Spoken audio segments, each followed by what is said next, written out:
Nilalanya dulu itu ada pendaftaran ke luar negeri ya, Korea Selatan. Saya ikut.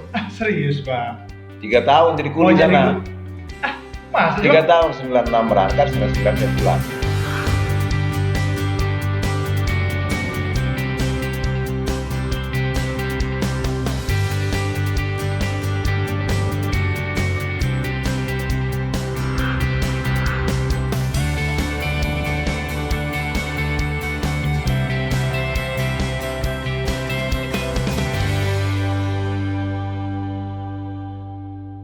Assalamualaikum warahmatullahi wabarakatuh, teman-teman sekalian. Akhirnya G Podcast ada lagi setelah kita off karena COVID, tapi alhamdulillah dengan fase new normal ini kita mulai lagi di program yang dinanti-nantikan, apalagi sekarang makin panas pada Lampung dan Lampung tentunya ya. Lampung Selatan, wah itu seru sekali ya. Tentang apa? Tentang sirkulasi dan situasi kondisi politik.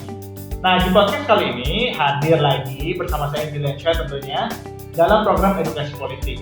Dan ada satu orang yang ini nggak tahu dari mana tiba-tiba munculnya menggegerkan dengan biru-birunya gitu ya. Ini adalah calon Bupati Lampung Selatan, Bang Hipni. Assalamualaikum Bang Hipni. Waalaikumsalam warahmatullahi wabarakatuh. Selamat malam Bang Hengki. Ya. Sehat Bang Hipni ya? Alhamdulillah sehat Bang. Bang Hipni ini usia berapa sih? Kok kelihatannya masih muda? Saya jadi kalah style ini. Mungkin kalau usia di bawah Bang Hengki. Bisa. Tapi kalau umur di atas. Oh gitu ya. Terima kasih Bang Hipni atas kehadirannya malam hari ini. Ya, Jadi lagi. Di podcast ini kita mau edukasi anak-anak muda, milenial di Lampung secara umum, Lampung Selatan secara khusus dapilnya Bang Hipni, supaya kita tuh nggak apatis lagi, terbuka, mau nerima, kalaupun nggak ikut terjun dalam sebuah perpolitikan, tapi dia tahu harus milih pemimpin yang kayak gimana karena narasi pemimpinnya, gitu. Jadi jangan lagi sekedar karena ada bannernya toh, atau bahkan ada suntikan-suntikan tertentu gitu. Jadi dia harus tahu dan kenal pemimpinnya, Bang. Bang, mohon izin Bang, saya ini kan baru juga kenal Bang Hipni yang tiba-tiba muncul di beberapa bulan ini ya. Di beberapa bulan terakhir itu baru maksudnya namanya naik gitu kan, entah dari mana tiba-tiba muncul nama Hipni di tengah lawan-lawannya gitu ya, yang satu incumbent, yang satu lagi udah tokoh senior gitu Bang ya. Sekarang Bang Hipni muncul. Boleh cerita sedikit Bang, siapa sih seorang Hipni itu, lahir dari mana, terus kemana lagi kok bisa tiba-tiba muncul jadi calon bupati? Ya. Terima kasih Bang Hengki. Kalau bicara Bang Hengki tadi tiba-tiba muncul, memang ya seperti disulap. Tapi sebenarnya tidak, karena saya lahir di Talas, Lampung Selatan. Oh, asli Lampung Selatan ternyata. Oke. Dan hari ini masih Lampung Selatan. Jadi putra daerah ya? Putra daerah. Oke. Putra daerah yang lahir dan besar dan tinggal di Lampung Selatan. Karena saya dilahirkan oleh seorang petani, makanya memang ya enggak setenar yang lain. Karena orang tua kita petani, kan kita tahu kan, walaupun petani itu adalah suatu pekerjaan yang mulia. Kemudian saya SD, SMP-nya di Palas, kemudian saya sekolah menengah atasnya di Kalianda. Oke. Kemudian perguruan tinggi saya di Universitas Lampung, di 3 koperasi waktu itu. Oke. Jadi memang perjalanan cukup panjang, Jadi ketika saya SD, SMP itu sudah orang tua sudah merantau. Orang tua yang merantau. Merantau, mereka mencari tambahan untuk anaknya sekolah. Sehingga kami tinggal dengan nenek dulu kan. Nenek. Di Palas. Oke. Nah, kemudian SMA di Kalianda, kita SMA masih dulu dengan angkot yang gantung-gantungan itu kan. Di belakang ya. Tapi dengan keinginan yang keras kita, alhamdulillah SMA bisa kita lalui, selesaikan. Dan kemudian waktu itu masih Supermaru ya. Supermaru kita ikut 91, alhamdulillah terima di Unila walaupun di 3. Nah, jadi kuliah pun sebenarnya suatu keinginan yang tinggi. Keinginan kita, kemudian keinginan orang tua. Karena orang tua saya selalu bahwa biar kami tamat SD tapi anak-anak harus sarjana. Namun kan kondisi saya ini keluarga besar. Ada 6 saudara. Sehingga ya untuk kuliah semua mungkin orang tua nggak mampu. Tapi karena keinginan, saya anak nomor 3 dari 6 saudara. Kakak saya nomor 1 dia kuliah, yang kedua kuliah, dan saya ingin kuliah. Namun karena keterbatasan orang tua, sehingga waktu itu orang tua silakan, saya ingin kamu kuliah, tapi modal nggak ada. Dulu ingat saya, beliau jual kopi dapat uang 7,5 juta. Nah ini modal kamu kuliah, kalau saya tidak selesai dari uang itu. Maka Makanya dulu saya ngambil D3 koperasi dengan harapan ya selesai D3, kalau kita sudah bekerja ingin melanjutkan S1. Oke. Ini cukup menarik memang, Eki. Pertama kita masuk Spermaru, kita terima. Dulu saya ingat saya kosnya di daerah Setioso, Kota Baru. Oh jauh sekali Bang. Karena kalau kita mau cari kosan dekat, kita harus keluar biaya lagi. Nah itu kebetulan kita sudah ada kos-kosan yang tinggal lanjutin aja kan. Lanjutkan, artinya kita menghemat biaya. Dulu saya bolak-balik Kota Baru, nilai itu pakai bus Damri, tiket 75 perak. Wow. Nah kalau pagi saya, Bang Eki, pagi-pagi saya mencoba cari tambahan lah untuk sayuran di kos-kosan. Pagi sekali saya subuh itu sudah di Pasar Tugu. Ngapain Bang? Panggul, kulit sayuran. Serius? Nah, serius karena tadi kita kan punya modal cuma 1,5 juta. Rasanya kalau kita tidak mencari tambahan, kayaknya nggak akan selesai dengan uang 1,5 juta. Walaupun waktu itu kalau nggak salah SPP itu sekitar 300.000 satu semesternya kan.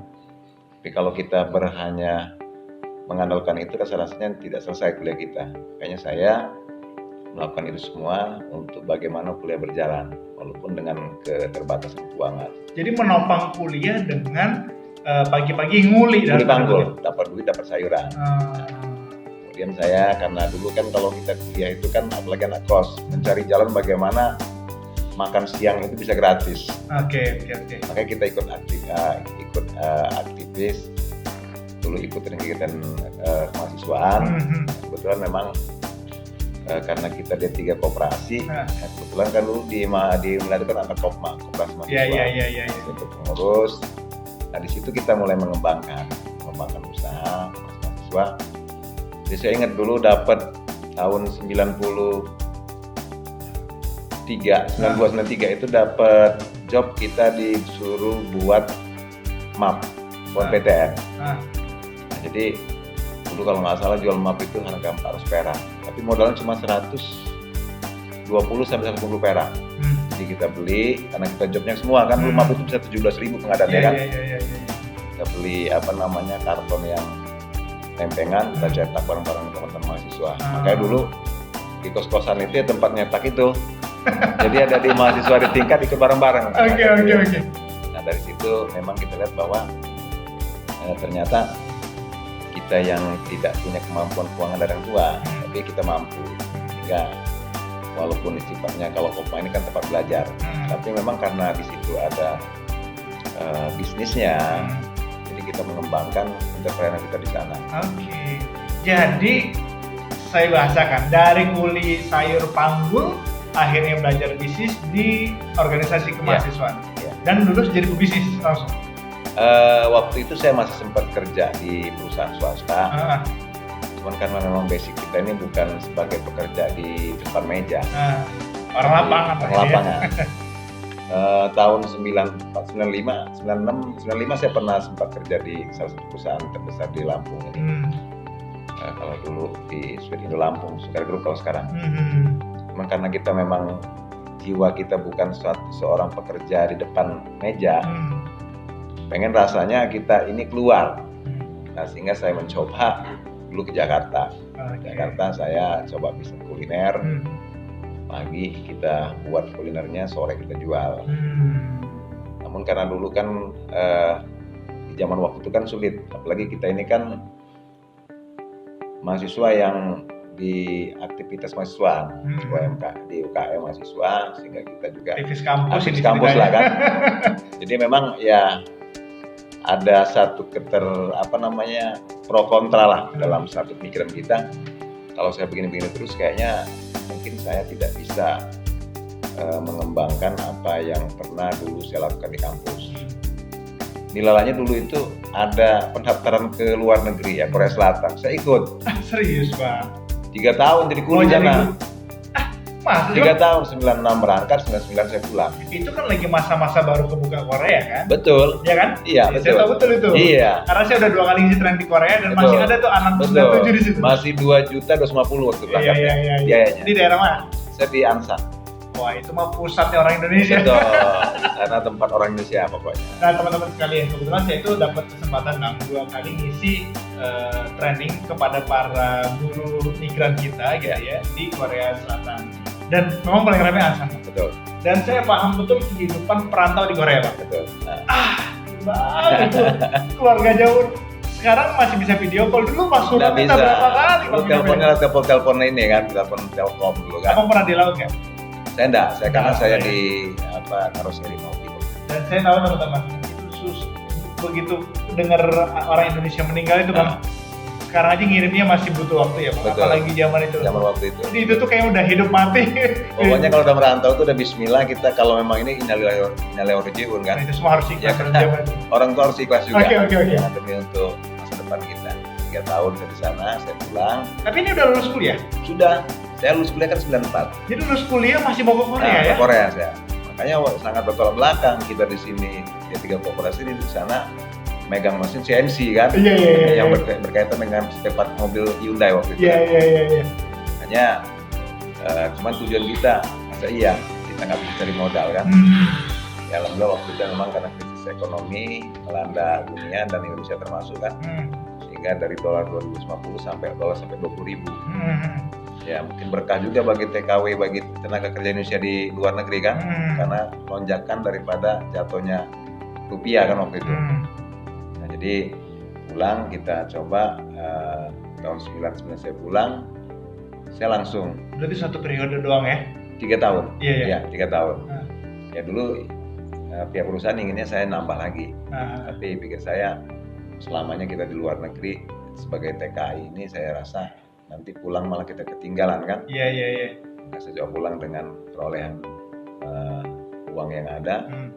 Pulang di 99 itu saya mencoba mengembangkan dulu, belum ada HP ini belum banyak seperti ini. Sehingga saya coba buat dulu wartel tanpa jaringan. Wartel tanpa jaringan? Tanpa jaringan.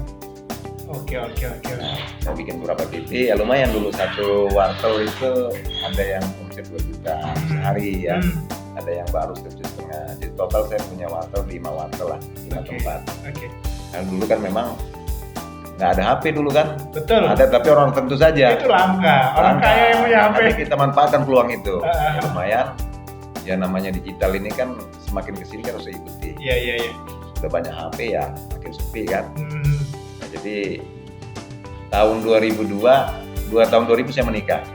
Oke. Jadi kita bujang waktu itu ya sudah punya modal. Memang orang tua saya selalu memberikan ini kepada anaknya bahwa kami tidak pernah mewariskan harta, tapi yang kami wariskan adalah ilmu dan kejujuran kepada semua orang. Dia selalu membangkitkan semangat abang. Betul. Nah, saya gitu. Nah 2002 saya didaulat sama masyarakat untuk jadi kepala desa. Oh, jadi ceritanya Kepala desa kan kayak 2002. Jadi benar-benar nggak muncul tiba-tiba dari langit jatuh ke bumi ini. Bang Hengki aja nggak pernah tahu jadi kades. Oke, terus? Itu 2002 di Palas? Di Palas, tepatnya di sana, di Palas. Saya sampaikan ke masyarakat, oke nggak masalah, saya jadi kepala desa. Tapi memang waktu itu saya termasuk kepala desa paling muda selama Selatan. Karena usia saya masih 32 tahun, saya kades. Dan di situ saya mulai banyak belajar bahwa ternyata memang kita beribadahnya bukan dengan harta, tapi dengan pemikiran dan kebijakan. Jadi kalau dulu untuk saya jadi kades itu ibadahnya di desa kan, karena kepala desa itu dengan kepala desa, masyarakat desa. Saya sampaikan kepada tokoh masyarakat, saya tidak masalah, saya siap jadi kades. Walaupun orang tua saya sebenarnya nggak melarang saya untuk kades. Nah katanya kalau jadi kades, kalau kamu nggak kuat, nggak jujur, kamu korupsi. Nah, tapi kita jalaninnya istiqomah. Saya ngomong ke tokoh masyarakat, saya mau jadi kades, tapi saya 1 periode saja. Karena saya mungkin anak saya masih kecil, kemudian nanti butuh perhatian kan kalau udah. Nah saya waktu itu kepala desa itu dulu periodenya masih 6 tahun. 2002-2008. Nah 2009 itu kan ada pileg. Saya ikut. Terus dorongan masyarakat, dorongan keluarga, ya sudah. Kalau memang jadi kepala desa, kalau untuk batu loncatan menjadi dewa anggota DPRD ya coba, karena kan zaman waktu itu Orde Baru nggak ada punya kesempatan kita mau jadi anak petani, anak orang biasa kan. Dari mana jalan nggak mungkin. Okay. Mungkin saya kan ini kesempatan kita di era reformasi ini, kesempatan kita, potensi kita di politik untuk melakukan ibadah di politik, potensi. Saya coba 2009, alhamdulillah terpilih. Kebetulan waktu itu mulai ada peraturan suara terbanyak, sehingga saya dapat. Mungkin kalau nomor urut saya nggak dapat karena saya nomor urut 2 waktu itu. Alhamdulillah saya terpilih 2014. Nah kemudian di periode kedua juga saya maju lagi 2014 dan alhamdulillah suara saya terbanyak hampir dari seluruh partai saya suara terbanyak.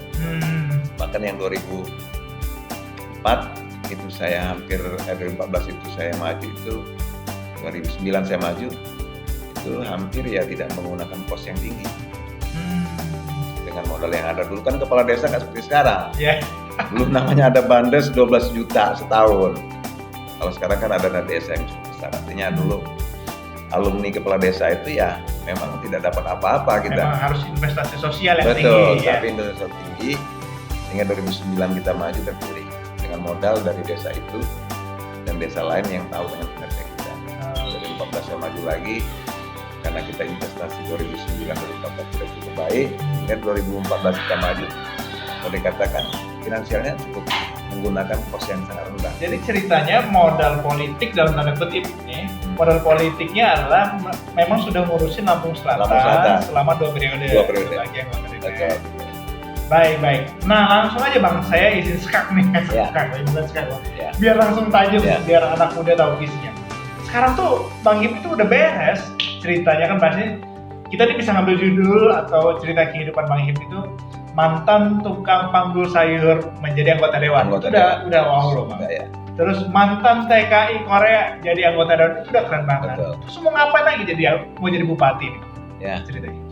Jadi mungkin wayahnya kita sudah harus mengembangkan ibadah kita dengan wilayah kabupaten. Emang kalau jadi anggota dewan nggak cukup Bang? Kalau anggota dewan itu kan dia hanya mempunyai 3 fungsi, pengawasan, anggaran, dan legislasi. Tapi kalau dia eksekutif, dia mempunyai politik will. Sehingga apa yang menjadi suatu keinginan kita tentang wilayah, tentang masyarakat, tentu akan bisa kita salurkan. Makanya di Pilkada 2020 ini saya mencoba dengan meyakinkan partai politik untuk saya. Alhamdulillah diusung oleh 3 partai politik parlemen, yaitu PAN, Gerindra, dan PKB. Dalam parlemennya ada 3, PBB, Garuda, dan satu lagi adalah Partai Gelora yang baru. Nah, menurut saya begini Bang Eki, Lampung Selatan ini kan lahir tahun 51. Luasnya 201,7 km. Apalah Bang. Itu cuman kalau dibanding dengan Singapura, cuma seperempat ke Singapura. Karena Singapura cuma 765 km persegi. Lampung Selatan 201.000,7 km persegi. 17 kecamatan, 260 desa. Lampung Selatan juga ini daerah potensinya yang luar biasa. Dengan pantainya, dengan lengkap kita. Ada pantai, ada gunung, pertanian, kemudian ada bentangan jalan tol, ada pelabuhan 24 jam, ada bandara internasional. Iya. Nah ini kan luar biasa potensi yang tidak dimiliki oleh kabupaten lain. Nah hari ini Lampung Selatan ini tingkat ke-7 termiskin dari 5 kota. Lahir tahun 51. Masa sih Bang? Peringkat 7 lihat di statistik. Padahal kan itu daerah yang kaya. Daerah yang kaya, kabupaten yang terkurang. Dulu kan hanya 3 kabupaten di Lampung, Lampung Utara, Lampung Selatan, Lampung Tengah. Artinya kita lihat ke kabupaten yang lain. Kita lihat juga kabupaten kita yang sudah punya anak dan cucu kan, Agamus, Rengseu, Sawaran. Kita lihat gerakan gerak ekonominya. Lampung Selatan ini menurut saya, Bang Hengki, ini harus serius dan punya niatan menggarapnya. Tidak bisa kita melihat Lampung Selatan ini seperti kebun. Kita garap, buah kita tinggal, nggak bisa. Ini kita garap, kita rawat buahnya untuk anak cucu kita. Sehingga menurut saya sudah wayanya saya sebagai putra dari Lampung Selatan yang tinggal di Lampung Selatan akan nanti menikmati hasil yang kita kerjakan dan nikmati oleh anak cucu kita. Apa yang mau abang garap sih bang di Lampung Selatan? Potensi Lampung Selatan yang sampaikan tadi, kalau dia pariwisata sangat lengkap. Ada pantai, ada gunung, ada wisata religi, ada budaya. Okay. Kalau dibicara pertanian, ini pertanian yang Lampung Selatan ini termasuk nomor 1. Dia punya lahan basah kurang lebih di 46.000 hektar, dia punya lahan kering kurang lebih di 56.000 sampai 60.000 hektar. Artinya suatu potensi yang luar biasa ketika ini digarap di manajerial oleh kepala daerah, bupati dalam hal ini, bagaimana ini menjadi pertumbuhan ekonomi mikro menuju makro. Nah tentu kita akan suatu kepala daerah politiknya adalah bagaimana APBD ini berpihak pada potensi. Saya ini, basis saya adalah orang tua petani. Saya hidup di tengah petani. Saya melihat, saya mendengar, saya merasakan. Kalau bicara pertanian, kita tidak bisa kepala daerah, kepala daerah bicara bahwa ketika saya jadi bupati, saya akan naikkan harga, tak bisa. Karena harganya berlaku di pasar. Tapi ketika saya jadi bupati, APBD akan berpihak kepada pertanian, akan mengurangi kos pertanian. Oke. Pasti bisa. Kenapa? Dengan dibuat jalan yang baik, angkutan murah. Dengan bagaimana menyiapkan pasca panen, tentu hasil panennya akan menjadi hasil panen yang berkualitas sehingga punya nilai harga daya saing. Kemudian apalagi potensinya? Pariwisata. Yang harus kita garap dengan serius, dengan anggaran serius. Tapi selaku kepala daerah, kita tidak semata-mata mengandalkan APBD. Karena APBD ini hanya untuk pendorong saja, tapi bagaimana keterlibatan partisipasi masyarakat, baik pihak pengusaha maupun masyarakat. Oleh karenanya saya melihat bahwa di Lampung Selatan ini ada potensi yang selama ini nggak dilihat oleh kepala daerah. Potensi milenial. Nah, bentar, sebelum sampai milenial Bang. Ini saya sudah jawab pertanyaan. Tapi saya mau tanya dulu. Jadi anak muda itu salah satu berpikirnya itu sekarang namanya outcome thinking. Berpikir dari akhir. Kalau misalkan Allah takdirkan seorang Hipni dari Bang Hipni duduk ya memimpin, diamanahkan menjadi Bupati Lampung Selatan, kira-kira apa perubahan Lampung Selatan di tahun 2024-2025? Akan muncul wajah apa di Lampung Selatan? Oke. Saya tempatkan milenial ini di posisi mitra kepala daerah untuk membangun Lampung Selatan. Karena anak muda ini kan orang-orang yang kreatif, tapi butuh tempat, butuh suatu regulasi dari kepala daerah sehingga mereka bisa mengembangkan entrepreneurnya yang akan menggerakkan perekonomian. Ya, anak muda ini dikasih modal 5 juta, dengan dia membuat satu setting tempat begini saja sudah bisa tempat mengumpul anak-anak, kopi segala macam kan. Oleh karena ini potensi yang memang kita nanti akan kita tarik sebagai mitra kepala daerah untuk mengembangkan alam Lampung Selatan. Jadi wajah Lampung Selatan di 2024 tuh Bang, kalau kita boleh visualisasikan bentuk wajahnya kayak gimana Bang? Di bawah kepemimpinan Hipni? Yang pasti perubahannya signifikan. Karena dalam bentuk berkaitan dengan satu pelayanan dasar, yang kedua bagaimana bergeliatnya ekonomi yang dimotori oleh anak muda. Oke. Jadi melibatkan anak muda, wajahnya itu di 2024 akan bertebaran dalam tanda kutip anak muda milenial dalam rangka membangun daerah itu sendiri. Betul. Oke. Itu dalam unsur ekonomi Bang. Kalau pelayanan Bang, ini kan cerita lama, birokrasi itu kalau bisa diperlama ngapain sih? Saya kebetulan beberapa kali isi training Sekarang ada reformasi birokrasi gitu ya. Yang mereka udah capek dengan stigma di birokrasi itu kalau bisa dibuat lama ngapa sih dibuat cepat gitu kan. Nah di tangan seorang Hipni mau diapain birokrasi Bang?